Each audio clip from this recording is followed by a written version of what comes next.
Hello दोस्तों, स्वागत है आपका हमारे चैनल जीके एजुकेशन में, जिसमें आज हम हिस्ट्री के टॉपिक्स के बारे में बात करेंगे। इंडियन हिस्ट्री की बात करें तो उनको तीन भागों जैसे प्राचीन इतिहास, मध्यकालीन इतिहास और आधुनिक भारत के इतिहास में बांटा गया है।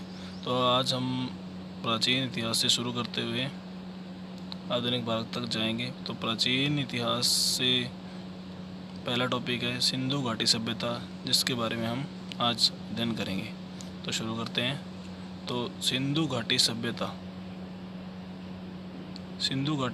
की खोज चार्ल्स मैसन ने की थी। सिंधु घाटी सभ्यता की खोज चार्ल्स मैसन ने 1826 में हड़प्पा नामक स्थान पर की थी और इसकी जानकारी हमें नैरेटिव ऑफ चांदनी पत्रिका में मिलती है।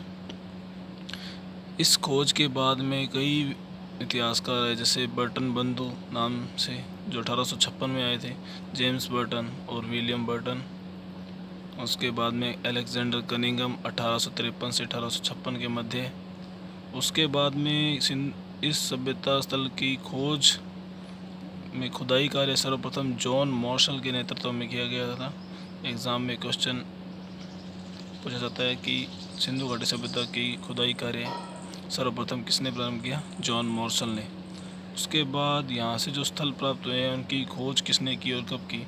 तो दयाराम साहनी द्वारा हड़प्पा नामक स्थल की खोज की गई 1921 में और रखाल दास बनर्जी द्वारा मोहनजोदड़ो की खोज की गई सन 1922 में। तो ये दो स्थल प्रमुख हैं सिंधु घाटी सभ्यता के, जिनकी खोज कब की गई और खोजकर्ता के नाम पूछे जाते हैं।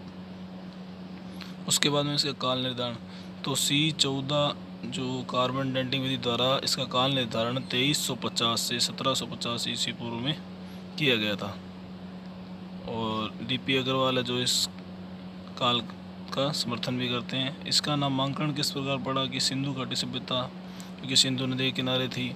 एक सरस्वती सभ्यता भी है, एक हड़प्पा कालीन सभ्यता भी है, हड़प्पा स्थल प्राप्त हुआ है वहाँ से भी सेम, और कांस्य युगीन सभ्यता, क्योंकि यहाँ से कांस्य की धातुएं भारी मात्रा में प्राप्त हुई हैं।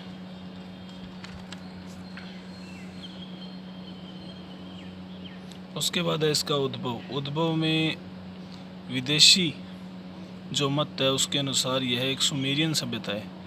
सुमेरियन सभ्यता क्यों कहा गया है? क्योंकि जो सुमेरियन की सभ्यता थी वहाँ की जो अन्न भंडार प्रणाली है और सिंधु घाटी सभ्यता की जो अन्न भंडार प्रणाली है वो लगभग समान है, तो इसलिए इसे सुमेरियन सभ्यता भी कहा जाता है, जिसका मार्शल ने, वॉयलर ने, रेडी कोशंबी ने समर्थन किया है। जबकि स्थानीय मत के अनुसार निर्माता इसके कौन है? तो रखाल दास बनर्जी कहते हैं कि ये द्रविड़ जाति द्वारा बनाई गई थी, जबकि TN रामचंद्र कहते हैं कि यह आर्य द्वारा निर्मित है। तो यह दो स्थानीय मत हैं, यह विदेशी मत था। उसके बाद इनकी विशेषता क्या है कि यह नगरीय सभ्यता, शहरी सभ्यता है, कांस्य युगीन सभ्यता है, आद्य ऐतिहासिक सभ्यता है। आद्य ऐतिहासिक कैसे? आद्य ऐतिहासिक का मतलब जहाँ से लिखित जानकारी तो मिलती है पर उसे पढ़ा नहीं जा सकता, तो यहाँ से भी लिखित जानकारी मिली है पर उसे पढ़ा नहीं गया है, इसलिए आद्य ऐतिहासिक सभ्यता हो गई। चित्रात्मक लिपि हो गई, शांति प्रिय सभ्यता है, व्यापार प्रधान सभ्यता है। उसके बाद इसके विस्तार क्षेत्र की बात करें तो विस्तार क्षेत्र 13 लाख वर्ग किलोमीटर में है। 13 लाख वर्ग किलोमीटर में उत्तर से दक्षिण और पूर्व से पश्चिम में इसका विस्तार क्षेत्र किस प्रकार है कि उत्तर में तो मांडा जो जम्मू कश्मीर में चिनाब नदी के किनारे, वहाँ से लेके दक्षिण में दायमाबाद महाराष्ट्र जो गोदावरी नदी या इसकी साइड जो प्रवरा नदी है उसके किनारे है। उसके बाद में पश्चिम में बात करें तो कोगेडो जो बलूचिस्तान में, दास्क नदी के किनारे, और पूर्व में आलमगीरपुर UP हिंडन नदी के किनारे तक इसका विस्तार क्षेत्र है। तो इसका विस्तार क्षेत्र अब वर्तमान में तो पाकिस्तान और भारत में आ गए, तो भारत में इसका विस्तार क्षेत्र उत्तरी और पश्चिमी क्षेत्र के अंदर है, क्योंकि UP यहाँ पर उत्तर प्रदेश, पंजाब, हरियाणा, जम्मू कश्मीर इधर आ गया, राजस्थान, गुजरात, महाराष्ट्र, तो ये के उत्तरी पश्चिमी इलाका आ गया। उसके बाद यहाँ इस सभ्यता से कहाँ से स्थल खोजे गए हैं, तो सर्वाधिक खोजे गए स्थल है वो है गुजरात से। गुजरात से सर्वाधिक स्थल खोजे गए हैं। तो उसके बाद है नवीनतम स्थल है धोलावीरा गुजरात। धोलावीरा गुजरात एक नवीनतम स्थल है।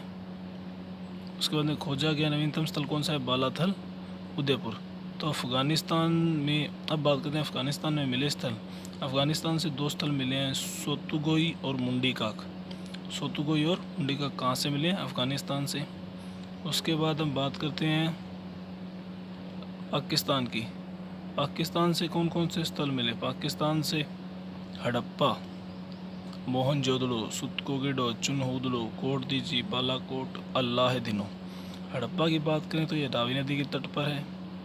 मोहनजोदड़ो सिंधु नदी के तट पर है और यह सिंधु घाटी सभ्यता का सबसे बड़ा नगर है। मोहनजोदड़ो सबसे बड़ा नगर है। उसके बाद है चुनहूदड़ो, सिंधु नदी के तट पर। सुतकोगिडो और दास्क नदी के तट पर। चुनहूदड़ो की बात करें तो मनके बनाने का जो कारखाना है उसके साक्ष्य कहाँ से मिले हैं, चुनहूदड़ो से मिले हैं।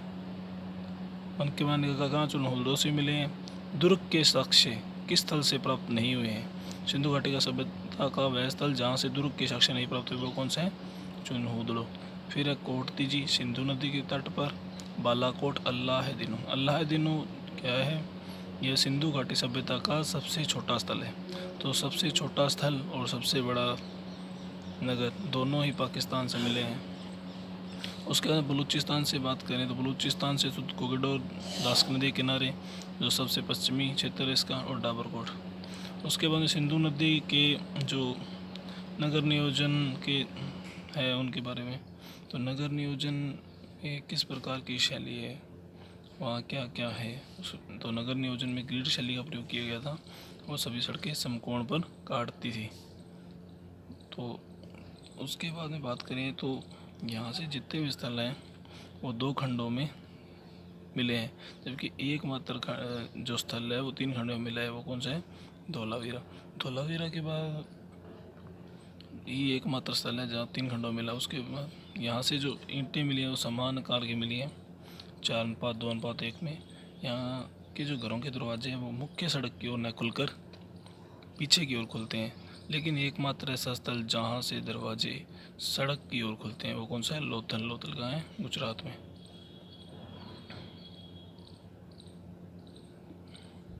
उसके बाद लकड़ी की नालियाँ कहाँ से प्राप्त हुई है, धोलावीरा से।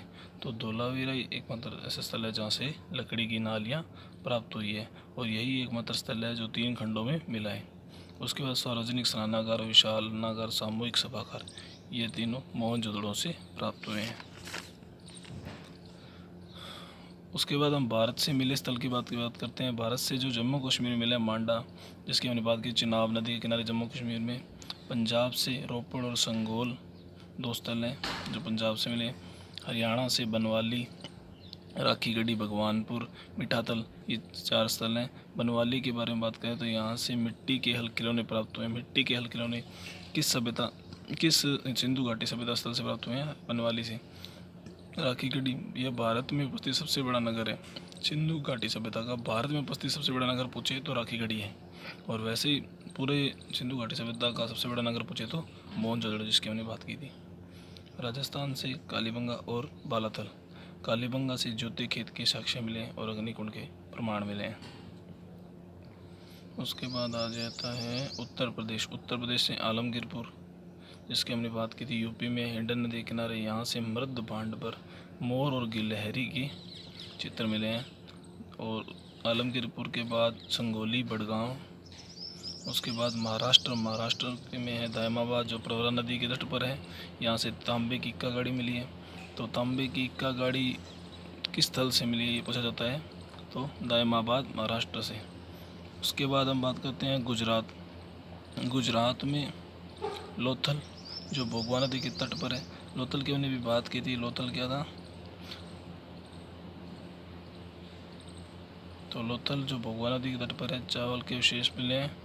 उसके बाद धोलावीरा, जिसकी हमने बात की थी, 3 खंडों में विभाजित एकमात्र स्थल है धोलावीरा, यह भी गुजरात में है, और लकड़ी की नालियाँ भी यहीं से प्राप्त हुई है। सुरकोटड़ा से घोड़े की अस्थियों के अवशेष प्राप्त हुए हैं। और अगला है रंगपुर। रंगपुर है जो भादर नदी के तट पर है। यहाँ से चावल के अवशेष प्राप्त हैं। तो चावल के अवशेष 2 जगह से प्राप्त हो चुके हैं, रंगपुर और लोथल। यह क्वेश्चन भी पूछा जाता है। अगला है रोजदी। रोजदी जो भादर नदी के तट पर है। यहाँ से हाथी के साक्ष्य मिले हैं। मालवण। मालवण ताप्ती नदी के तट पर है। यहाँ से नहर के अवशेष मिले हैं। तो इनमें क्वेश्चन किस प्रकार पूछे जाते हैं, जैसे नहर के अवशेष किस सिंधु सभ्यता स्थल से मिले हैं, मालवण, ये कहाँ है, गुजरात में। और चावल के अवशेष कहाँ से प्राप्त हुए हैं, रंगपुर और लोथल से, गुजरात में। ये भी एकमात्र स्थल जो 3 खंडों में विभाजित है, धोलावीरा। और जहाँ से लकड़ी की नालियाँ प्राप्त हुई है, कौन सा है, धोलावीरा। तांबे की इक्का गाड़ी कहाँ से मिली है, तो दायमाबाद, महाराष्ट्र। इस प्रकार जो स्थल है उनसे क्या क्या सामग्री मिली है और वह किस राज्य में स्थित हैं, किस नदी के तट पर हैं, इस प्रकार से क्वेश्चन पूछे जाते हैं।